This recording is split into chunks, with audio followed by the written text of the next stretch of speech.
We are here today with Jackson Mueller, Securrency Director of Policy and Government Relations. Jackson, thank you for joining us all the way from Washington, D.C. Good morning to you. Good morning, and top of the morning to everyone, or afternoon or evening, depending on where you are around the world. And thanks for the invite. Thank you so much for joining us. You've been extremely curious about what governments around the world are doing with the crypto laws and with the cryptocurrency approach. And recently, we have some interesting news coming out from the UK. So we'd like to start with this. What is going on in the UK? What can you tell us about it? And how can you help us decode their ambitions or their approach towards cryptocurrency and crypto assets? Yeah, sure. I think the first thing to say is we shouldn't be surprised that the UK has really undertaken this effort. I mean, there was a lot of announcements and a lot of public consultations, just one public consultation that was released, I think, earlier this week on Monday. And then you had some various prepared remarks and that sort of thing. And really, if you've been watching kind of what the UK has been doing over several years now, in fact, almost a decade, it's really no surprise that once again, they're jumping into either out in front or into the fray of what's going on in the financial innovation space. And again, we saw the UK do this again, like I said, a decade ago, around 2014, 2016 time frame, where they really set the bar for governments around the world really starting to look at financial technology more generally, right? And so this announcement earlier this week and the efforts that are being made right now are really just a continuation of the government's approach to financial innovation and creating the conducive regulatory frameworks that not only support the ecosystem but attract various firms to the UK and really build up its capabilities and in the evolution of capital finance or capital markets moving forward. Yeah, absolutely. I mean, I love their boldness and ambitions to get to the leadership position, a global leadership position when it comes to the usage of cryptocurrency. However, we all know that that's a long way. And you spoke about the legal framework, if you will, the policy framework. What exactly got your attention from what they're planning to do? What are some key moments, if you will, that got your attention and you would like to highlight? Yeah, so I mean, for those not familiar, the consultation really covers a number of areas in this space. Obviously, stable coins as a means or used as a means of payment. It also touches on unbacked stable coins to a degree, and also algorithmic tokens and the like. But it also anticipates further efforts from the UK government on those particular tokens and types of value later this year. The most interesting thing from our perspective, being focused on financial markets infrastructure and the evolution of capital markets, is really the focus on distributed ledger technology in financial markets infrastructures, or DLT and FMI, as they call it in the consultation. And what was particularly interesting about that is that if you recall the consultation, the original consultation, which came out, I think, in 2020, my timing is all messed up, but I think it was 2020, of the 40 or 30 some odd pages, 2 were specifically focused on DLT and FMI, right? In this consultation, the government's response, about 1/4 of that consultation is focused on, of the 40 pages, is focused on DLT and FMI. So a lot of interest and a lot of focus. And I think what's interesting is that there's a couple good things from our perspective as it relates to the government response on DLT. And one, it's this recognition, or this welcoming of and its support of the industry, and ensuring that regulations accommodate tokenization and DLT and FMIs. And I think that's crucial if we're going to talk about even getting to the getting to the evolution of financial markets and what we're seeing right now, largely behind the scenes. And in addition to that, in addition to this kind of recognition of the importance of DLT and FMI, it's also great to see them pushing forward on initiatives that help support that effort, right? So obviously the UK government is going to unveil in 2023 a financial markets infrastructure sandbox. Now, for those not familiar with UK policy in the past, they are very much supportive and lean a lot on sandboxes. So you can think of the fintech, regulatory sandbox that I think was launched back in 2016. You've obviously heard from the government of this scale up kind of sandbox environment. And now we've gotten a sandbox for financial markets infrastructures. And so I think it's certainly interesting to see this. At the same time as, right across the channel, you're looking at the EU creating their, DLT pilot regime right now, and their focus on crypto assets framework through markets in crypto assets or MiCA.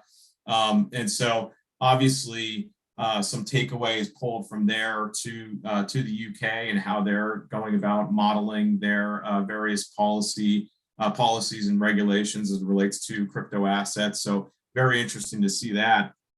And then I guess my question is, are we, is this sandbox, and there's obviously a ton of work that's going to go into this sandbox, right? So they talk about, the need to potentially change some regulations and various amendments to existing legislation to make this sandbox work. And I guess my question is, does that mean 2023 is realistic? Or are we likely to see it, pushed back a bit further as, the legislation, the regulatory policy that will help enable that gets set, right, from the UK perspective? And then secondly, one of my big issues with sandboxes is okay, firms spend the resources and time to go through this, but then what's next, right? Is the legislative framework and regulations, adapted to the extent that when I get to the end point of this sandbox or this pilot, whatever, however long that is, can I just go straight into the market, right? Or do I have to wait until the regulations and policy catch up? And I think that's going to be an issue to try that the UK regulators and policymakers are going to have to solve because there's not going to be a lot of take up of the sandbox if I can't get to a point where I can exit straight into the market, right? And so I think that's certainly a big question. And then the other question is, by my count, based on what we heard from Treasury's prepared remarks on the announcement of the consultation response and the government's approach to this, and in addition to what I pulled from the consultation, we're looking at somewhere near almost two dozen consultations, amendments to regulations, and various initiatives and working groups that are being formed or launched within at least the next year. And that's an incredible amount of work that's going to have to go into this effort, on top of all the existing effort that's happening right now, whether it be payments consultations or the future financial regulatory framework. A lot of discussions already out there, a lot of consultations already out there. And so how does this, does all this stuff, the nearly 2 dozen consultations and amendments, do they take priority compared to everything else? How is this going to ultimately work with the existing amount of work that's already on the table of various regulators and policymakers in the UK? It's an absolute massive task. I agree with that, and I think it's going to be interesting to see if the timelines are realistic or is just a matter of sending positive signals to the market and just take on the leadership role by statements. Now, right. I mean, the other thing is too to think about. We always hear, in the U.S., well, you talk the talk, but can you walk the walk, right? And so a lot of talking right now. are we going to get to a point where we're going to see some significant, for lack of a better word, walking, through these various consultations to get us to a point where all this effort and all of what's being put together right now is going to bear fruit in the near future. Absolutely. Now, let's take a look at the European Union and somehow, the post-Brexit former part, which UK was part of.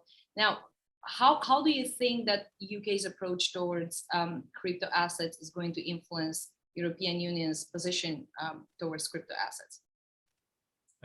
So the reason I chuckle at that is, if it's been pretty clear, if you've been reading some of the prepared remarks on the UK side or the EU side over the last several days in particular, that they're almost trading broadside attacks against one another as it relates to crypto assets on one side or financial services policy more generally. And so there's obviously significant competition happening between both the UK and the European Union. How that plays out will obviously be, in part dependent on these policy and regulatory frameworks that are being implemented right now, or just, where discussions are just starting. And in fact, I think on the MiCA side of things in Europe, trilogues have just started, right? So we'll see exactly, the final product that comes out from both the European Parliament and European Commission debates. So I think, you're certainly seeing a very heated, competitive environment, take place between both the UK and the EU, and a lot of some similarities between the two as they approach, the crypto asset space and their focus both on, the importance of DLT in financial markets infrastructures, and I think that's certainly good to see. But it's there's clearly competition between the two, and I think that's something that has been brought increasingly more to light after, in reading everything, that came out in the UK earlier this week on the crypto assets framework, and then, in the EU, in the EU's recent comments and statements coming out of the European Commission and the European Parliament itself. It's very interesting to see who's going to win out of this competition. Yeah, well, I don't know if it's a win necessarily. I think from an industry perspective, you're hoping that given the kind of borderless nature of this technology, that you don't end up creating greater frictions and greater barriers that are already being experienced in the traditional financial services space, right? And so, as much competition between various countries and regions is great, don't get me wrong, but there is a concern that in trying to craft our own frameworks and our own efforts to support the industry and really create the on-ramp towards kind of the future of finance, that we don't inadvertently end up creating even more bifurcated markets, siloed liquidity, the stuff that you're seeing today, in infrastructures that don't talk to one another, right? And so, as great as competition is, ongoing discussions on kind of harmonization and the need to ensure that you can create this, kind of global liquidity network is going to be essential as we move forward into the future. And is the key to actually make it work for everyone involved in the chain, and from businesses to the end users. Without a global network of actual communication cooperation, that's not going to be an easy task. Now, we've seen a very stormy quarter. 2022, the first quarter wasn't very easy at so many levels, but specifically for the crypto industry. My question is, what do you think that we can expect for the next few months, for the rest of the year? More positive sentiments towards the industry as we see announcements from governments coming out, more What do you see? You know, I mean, it's been a tough couple months for a variety of reasons. But you know, looking forward, I'm actually more optimistic both on the crypto side of things and the use of DLT for financial markets, you know, infrastructure. And the reason I say that is you've got a lot more governments now looking to craft various frameworks and bring a lot of this activity within the regulatory boundaries, right? This is not, you know, we are beyond the conversation of, you know, crypto is here to stay. I think we're absolutely beyond that. Governments are now trying to figure out exactly how to craft appropriate policies that, you know, respect, you know, what the governments want to do within their own borders, but also provide for kind of an international, you know, the capability to expand those services and products internationally, right? And so I think, you know, given what you've been seeing in the UK, given what you've been seeing in the EU, and it's not just those two. You know, we're also looking at what's going on in the U.S. with the executive order, the recent executive order from the Biden administration. You know, hopefully getting some clarity, not necessarily, you know, on what's going on, you know, between the SEC and CFTC, but just the holistic kind of government approach to this, right? And certainly we're going to hear from Janet Yellen later today on digital assets, so that'll be interesting to listen into. And then in addition to that, you know, you're seeing a lot of developments happening in the Middle East, in particular the UAE, but also Bahrain, Saudi Arabia. It's becoming a big crypto hub. You've seen a number of licenses just get announced, especially in Bahrain and the UAE. And then if you look at Southeast Asia in particular, what we're seeing over there is, you know, kind of the fundamental need to transform their capital markets, right? And so to what extent can DLT really play a role in that? And I think as well, what you're going to see, in addition to governments, you know, hopefully providing more clarity, and, you know, some of the multilateral organizations like the FSB, BIS providing a greater understanding of the kind of the conceptual framework for, you know, stable coins, for instance. You know, what you're also, what's also not being as discussed is the projects that are being undertaken behind the scenes between financial institutions and various you know, digital assets platforms that are really kind of leading to a convergence between what we're seeing in the decentralized space and the traditional financial services space. That activity is going to heat up tremendously over the next several months. In fact, the next several years, and you're going to see a greater convergence between these two into a much more kind of regulated, decentralized system, if you can believe that. So that's kind of more on the private side. I think you're going to see a lot more discussion and developments happening on that front. Whereas on the policy side, you're going to see a lot more clarity that's going to allow for a lot of the innovation and projects happening behind the scenes to surface from the private sector side.